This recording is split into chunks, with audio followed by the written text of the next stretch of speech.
সামনে দুটো আইডি শেষ হয়ে গেল বন্ধুরা। মানে ভাবতেও অনেকটা অবাক লাগছে যে এত বড় বড় আইডি যারা এত কিছু জানে ওয়াইটি সম্পর্কে, সোশ্যাল মিডিয়া সম্পর্কে, তাদের ওঠা বসা বড় বড় ব্লগারদের সাথে, তাদের আইডিগুলো এইভাবে শেষ হয়ে যাচ্ছে। সত্যি ভাবলেও কোথাও না কোথাও অবাক লাগে। এই যে আইডিগুলো শেষ হয়ে যাচ্ছে, কেনই বা শেষ হয়ে যাচ্ছে, তার আসল কারণ কি? কোনো কারণেই বা এই আইডিগুলোকে ফেরত নিয়ে আসা যায় না? না, তার কিন্তু কোনো রকম কোনো মীমাংসা বা সদুত্তর এখনো পর্যন্ত না ইউটিউব টিমের কাছে আছে, না ইউটিউব কোনো রকম কারো কাছেই কিন্তু নেই। কিন্তু আইডিগুলো কিন্তু শেষ হয়ে যাচ্ছে। দেখো বন্ধুরা, একটা আইডিকে তৈরি করতে অনেক কঠোর পরিশ্রম করতে হয়। হ্যাঁ, এখন তোমরা বলবে কন্ট্রোভার্সি। না, আমরা এই কন্ট্রোভার্সি মানে আইডি তৈরি করার আগেও কিন্তু আমাদের এক একটা ডেইলি ব্লগ আইডি আছে। এবং সেই আমার ক্ষেত্রে বিশেষ করে হয়েছিল আমার ট্যাগ পাইল আইডিটা। কারণ কি, আমাকে কালকে একজন কমেন্ট করেছে যে তুমি তো আগে মন্দিরাদি ভাইকে নিয়ে অনেক নেগেটিভ কথা বলতে, এখন দেখছি ভালো কথা বলছো, আর আগে যে ওকে নিয়ে ভাইয়া নামক সাইয়ার ভিডিওগুলো করেছিলে সেগুলো সব ডিলিট করে দিয়েছো কেন? তো আমি কোনো কিছুই ডিলিট করিনি। ওটা হচ্ছে আমার ট্যাগ পাইল আইডি, যেটাতে আমার সমস্ত ভিডিও এখনো পর্যন্ত আছে। আর এটা হচ্ছে আমার নতুন আইডি। আমার ট্যাগ পাইল আইডিতে কোনো একটা কিছু প্রবলেম হয়েছিল, যেই কারণে 3 মাসের জন্য আমার ওই ট্যাগ পাইল আইডিকে সাসপেন্ড করা হয়েছিল। যেই কারণে আমার আবার এই নতুন আইডি, এবং এখানে আমার যে কজন দিদিভাই আমাকে ভালোবাসা দেয় আমি তাতেই খুশি। কারণ আমার পরিবারটা খুব ছোট এখন, তাতে আমার যে কজন মানুষ আমার ভালোবেসে ভিডিও দেখে আমি তাতে কিন্তু খুশি। আমার খুব একটা বেশি চাই না।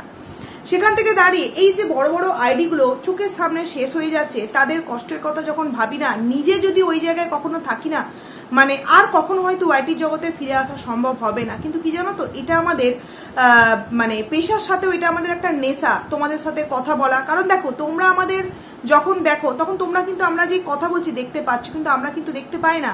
আমরা একটা মানে বোকা বক্স যাকে বলে, তার সামনে নিজেরা নিজেদের মতো করে নিজেদের কষ্ট কিছু কথা তোমাদের সামনে বোঝাতে চাই, সেগুলো জাস্ট বলে যায়। তোমরা যখন ভিডিওটা দেখছো, দেখার পর আমাদেরকে কমেন্ট করো, তাতেই আমরা কতটা খুশি হয়ে যাই। তো সেখান থেকে দাঁড়িয়ে আমি এই ভিডিওটা কালকেই দেখেছি, কিন্তু আমি বিশ্বাস করো সময় পাইনি। আজকে দুটো ভিডিও দিয়েছি, তারপরে এই ভিডিওটা আমি জানি না আজকে রাতে পাবলিক করতে পারবো কিনা। যদি দিতে পারি দেবো, নাহলে কালকে দিয়ে দেবো। আমি জানি এই ভিডিওটা হয়তো আমার খুব একটা বেশি মানুষের কাছে পৌঁছাবে না, যেহেতু নতুন আমি একটা কন্টেন্ট দিচ্ছি। সেখান থেকে দাঁড়িয়ে হঠাৎ করে কালকেই চোখে পড়লো এই যে মন্দিরাদি ভাইকে নিয়ে কদিন ওয়াইটিতে তোলপাড় চলছিল, অনেকেই ভিডিও নামাচ্ছিল, অনেক রকমের নোংরা ভিডিও হচ্ছিল। সেখান থেকে আমি একটাই মাত্র ভিডিও করেছি। যবে থেকে আবারও মন্দিরাদি ভাই সোমনাথদা ভাই এক হয়ে গেছে, তবে থেকে আমি কিন্তু তাদেরকে নিয়ে কোনো কন্ট্রোভার্সি ভিডিও করিনি।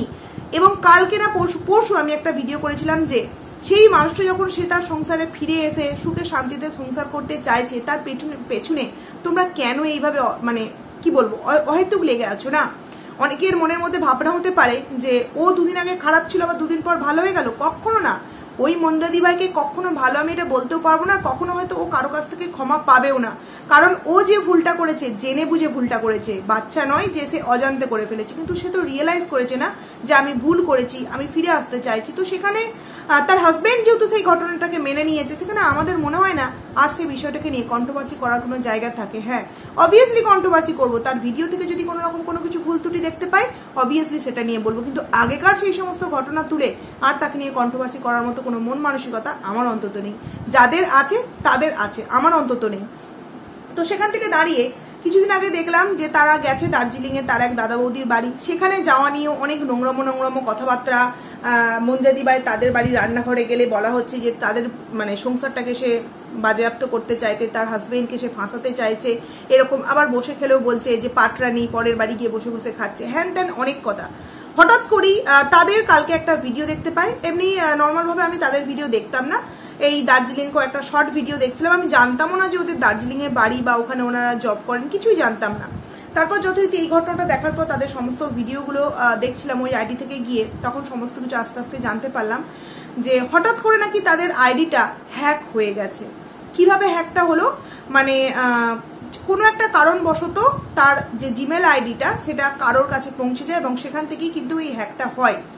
এবং এখন তার আইডিটা অনেকেই তাকে কমেন্ট করছে যে তোমার আইডি তো আছে, তাহলে তুমি বলছো যে তোমার আইডি হ্যাক হয়ে গেছে। না, আইডি তো অবভিয়াসলি আছে, কিন্তু সেটা এই আমার ব্লগস অফিসিয়াল যে এখন দাদাভাই দিদিভাই তারা কিন্তু সেই আইডিতে গিয়ে কোনো ভিডিও সেখান থেকে নিয়ে এই আমার ব্লগস অফিসিয়ালেও দিতে পারবে না, দিলেও কিন্তু যে ওই আমার ব্লগসটাকে হ্যাক করেছে সে কিন্তু স্ট্রাইক দিয়ে দিতে পারে। তো সেই কারণে কোনো ভিডিও, নিজেদের ভিডিও নিজেরা দিতেও পারছে না। ভাবো তো কতটা কষ্টকর বিষয়, কতটা কষ্ট করে, কতটা স্ট্রাগল করে ওই যে শর্ট ভিডিওগুলো, মানে এক একটা শর্ট ভিডিওতে 5-6টা করে শ্যুট করতে হয়, নানান রকম জায়গা সিলেক্ট করে চুজ করতে হয়, তারপর সেটাকে এডিট করতে হয়, গানের সাথে সেটাকে শেপ করতে হয়। কতটা কষ্ট বলো তো।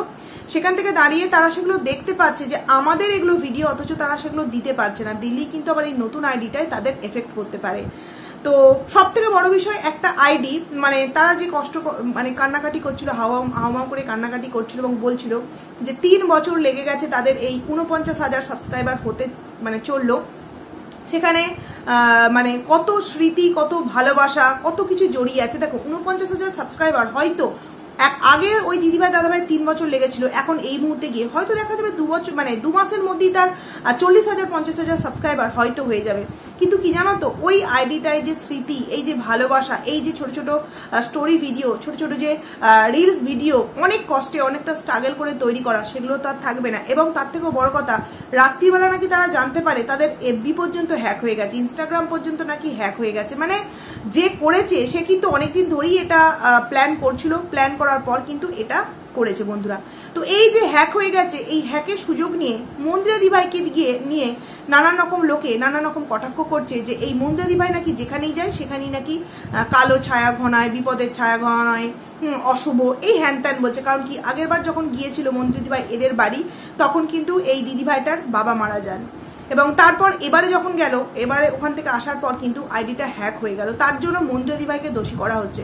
তো এগুলো সম্পূর্ণ ভুল ধারণা, এবং তারাও তাদের ভিডিওর মধ্যে বলেছে যে তার বাবার কপালের লিখন ছিলেন যে উনি ওই সময় মারা গেছেন, এই সময় তাদের আইডি হ্যাক হবে, এটা তাদের কপালে লেখা ছিল, তাই কিন্তু হয়েছে।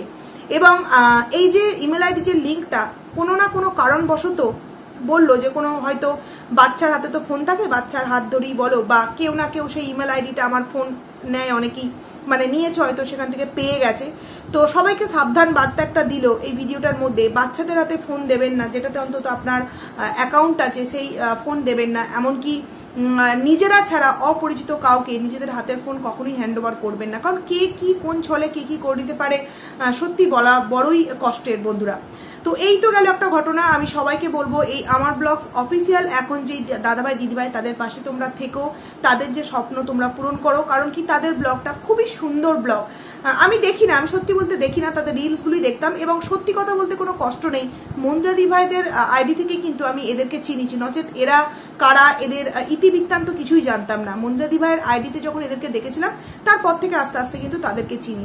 ওমা, ওইটা দেখতে না দেখতেই হঠাৎ করে দেখলাম আরও একটা আইডি হ্যাক হয়ে গেছে। তখন গেছে একদম মানে কি বলবো, মাথা ঘুরে গেছে যে আবারও হ্যাক, মানে কি এটা কি কোনো গ্যাং এটা এরকম কাজ করছে নাকি? তার মানে কি সবার আইডি কি এইভাবে হ্যাক হয়ে যাবে, নাকি কোনো রকম কোনো কিছু মানে হিংসা বশত এই সমস্ত কর্মকাণ্ডগুলো করা হচ্ছে? কার না, প্রীতির দিভাইয়ের ব্লগ আমি খুব একটা দেখি না, কারণ জানো তো আমরা যারা ভিডিও করি তারা কিন্তু অন্যান্যদের ভিডিও সেইভাবে দেখোটা সম্ভব হয় না। আমাদের যেটা কন্টেন্ট, এই ধরো মৌদি দিভাই, এই যে গামলা, সন্দীপ দা ভাই, মন্দিরা দিভাই, এদেরই টুকটাক ভিডিও দেখি। আর আমি ওই দিনে আমার ওই রকম নিয়ম নেই আমাকে 3-4টে ভিডিও দিতেই হবে, কোনোদিনও একটা দিচ্ছি, কোনোদিনও তো 3টে দিচ্ছি। কারণ আমি সবসময় মনে করি আমার পরিবারটা আগে, তারপর আবার ওয়াইটি পরিবার। কারণ এমন কিছু ওয়াইটি পরিবার থেকে আমার ইনকাম হয় না যে আমার মান্থলি সেই টাকাটা চাই, তো সেই কারণে অতটাও আমি গুরুত্ব দিই না। আর সেইভাবে আমার সবার ভিডিও দেখে ওটাও কিন্তু সম্ভব হয় না। যারা আমার অরিজিনালি ভিউয়ার্স তারা জানবে হয়তো এই বিষয়টা।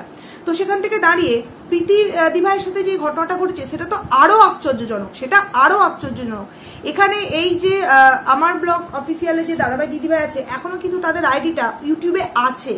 মানে যে হ্যাক করেছে সে ভিডিও দিতে পারে, সে যা খুশি তাই করতে পারে এই মুহূর্তে, তবু চেষ্টা করলে হয়তো একটা কিছু হতে পারে। তো আমার ভিডিওটা যদি দাদাভাই দিদিভাই তোমার কাছে অব্দি পৌঁছায়, তোমরা প্লিজ MSL এর উজ্জ্বল দাভাইয়ের সাথে একবার আলাপ আলোচনা করতে পারো। কারণ কি, মন্দিরা দিভাইয়ের আইডিটাও যখন একটা এইরকম কোনো একটা প্রবলেমের মধ্যে পড়েছিল, তখন কিন্তু উজ্জ্বল দাভাই, কণিকা দিভাইরা কিন্তু আইডিটাকে ঠিক করে দিয়েছিল। তো একটা লাস্ট চেষ্টা কিন্তু তোমরা করতেই পারো, তারপর তো সম্পূর্ণটা তোমাদের কপালের উপর। আর এই আইডিতেও তোমাদের খুব তাড়াতাড়ি, কারণ আমি কালকে দেখেছিলাম 4000, আজকে আমি যখন ভিডিওটা করতে বসছি তখন দেখছি কিন্তু 9500 হয়ে গেছে।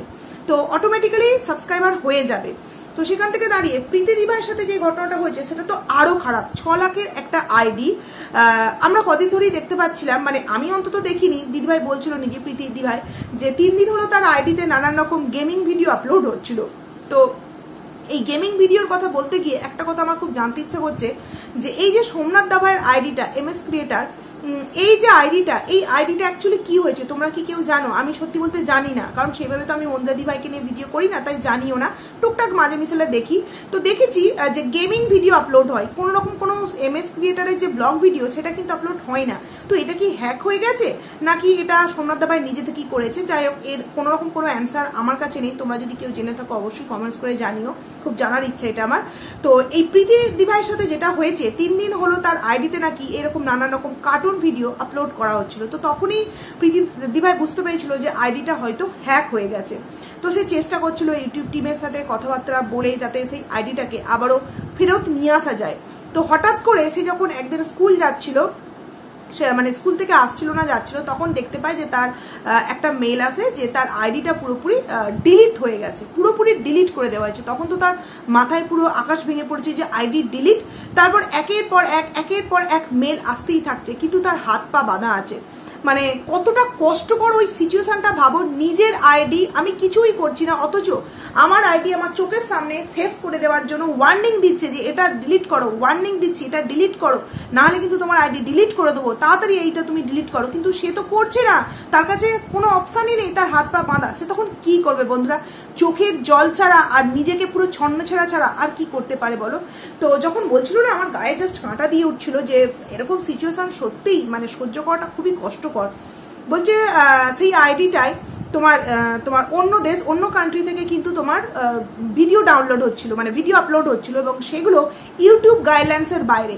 যাই ইউটিউব গাইডলাইন্সের বাইরে গিয়ে সেই সমস্ত ভিডিওগুলো মানে আপলোড করা হচ্ছিল, তখনই কিন্তু একের পর এক ইউটিউব থেকে মেল আসছিল এই প্রীতি দিভাইয়ের আইডিতে যে এগুলো ইউটিউব গাইডলাইন্সের বাইরে যাচ্ছে, ভিডিওগুলো আপনি ডিলিট করুন, নচেত কিন্তু আইডিটা ডিলিট হয়ে যাবে। কারণ একের পর এক তো স্ট্রাইক পড়ছে না, যখনই অন্য কান্ট্রি থেকে অন্য রকম ভিডিও আপলোড হচ্ছে সেগুলো ইউটিউব গাইডলাইন্সের বাইরে, তখনই তো সেই ভিডিওটার জন্য একটার পর একটা স্ট্রাইক থাকছে। আর আমরা এমনিতেই জানি যে 3টা স্ট্রাইক পড়লে কিন্তু তারপর আর আইডিয়া আর সেভাবে কোনো রকম কোনো কিছু থাকে না। তো আস্তে আস্তে একের পর এক মেল আসতেই থাকে, আর সে জাস্ট ঠাকুরের কাছে প্রে করা ছাড়া কোনো রকম কোনো উপায় থাকে না। কারণ সে 3 দিন যাবৎ খুব চেষ্টা করেছে ইউটিউব টিমের সাথে কথাবার্তা বলে আইডিটাকে ফেরত পাওয়ার জন্য, কিন্তু সে কোনো রকম কোনো কাজে সফল হতে পারেনি। কারণ এখানে আমার ব্লগ অফিসিয়াল আইডি যে দাদাভাই দিদায়, তাদের আইডিটা এখনো পর্যন্ত ওয়াইটিতে আছে। কোনো কিছু কেউ সেই আইডিটা যে হ্যাক করেছে সে কোনো রকম কোনো ভিডিও এখনো পর্যন্ত সেই আইডিতে আপলোড করেনি, তাই ইউটিউব গাইডলাইন্সের বাইরেও যায়নি, আইডিটা আছে, তোমরা দেখতে পাবে, ওই আইডি গেলে ভিডিও দেখতে পাবে, কিন্তু ওই আইডিটা আর এই দিদিভাই দাদাভাইয়ের আওতায় কিন্তু নেই। কিন্তু এখানে প্রীতিমনের সাথে কি হয়েছে, সেই আইডিটা যে হ্যাক করেছে, হ্যাক করে অন্য কান্ট্রির ভিডিও আপলোড করার সাথে সাথে অন্য রকম ভিডিও দিয়েছে, যেটা ইউটিউব গাইডলাইন্সের বাইরে গেছে, সঙ্গে সঙ্গে স্ট্রাইক, এবং স্ট্রাইক দেওয়ার কিছুক্ষণের মধ্যেই কিন্তু সেই আইডিটা পুরোপুরি ডিলিট। মানে এতদিনের ভিডিও সমস্ত কিছু একদম কয়েক সেকেন্ড কয়েক মিনিটের মধ্যে একদম শেষ। মন করলেও সেই ভিডিওগুলো আর নিজের চোখে দেখতে পারবে না। এই কিছুদিন আগেই দেখলাম এই দুষ্টু কোকিল গানে ডান্সটা করেছিল, তো আরও অনেক রকম ভিডিও দেখছিলাম, মানে এইগুলো দেখি যেগুলো বেশ একটু বেশ ভালো দেখি, যে ভালো লাগছে, মানে আস্তে আস্তে হোম পেজে যখন চলে আসে দেখতে দেখতে তখনও দেখি। তারপরে কিছুদিন আগে তার প্রেগনেন্সির যে কষ্ট একটা কাহিনী সেটা আমাদের সাথে শেয়ার করেছিল, সেটা নিয়েও আমি ভিডিও দিয়েছিলাম। তো সেখান থেকে দাঁড়িয়ে যখন সে বলছিল না, তখন জাস্ট আমি ভাবছিলাম যে এত কষ্ট করে, সব থেকে বড় কথা, একটা 6 লাখের আইডি 3 বছর ধরে তৈরি করেছে, সেই 6 লাখের আইডি আর কি সে এত সহজে তৈরি করতে পারবে কি বন্ধুরা? আমার তো মনে হয় না পারবে না।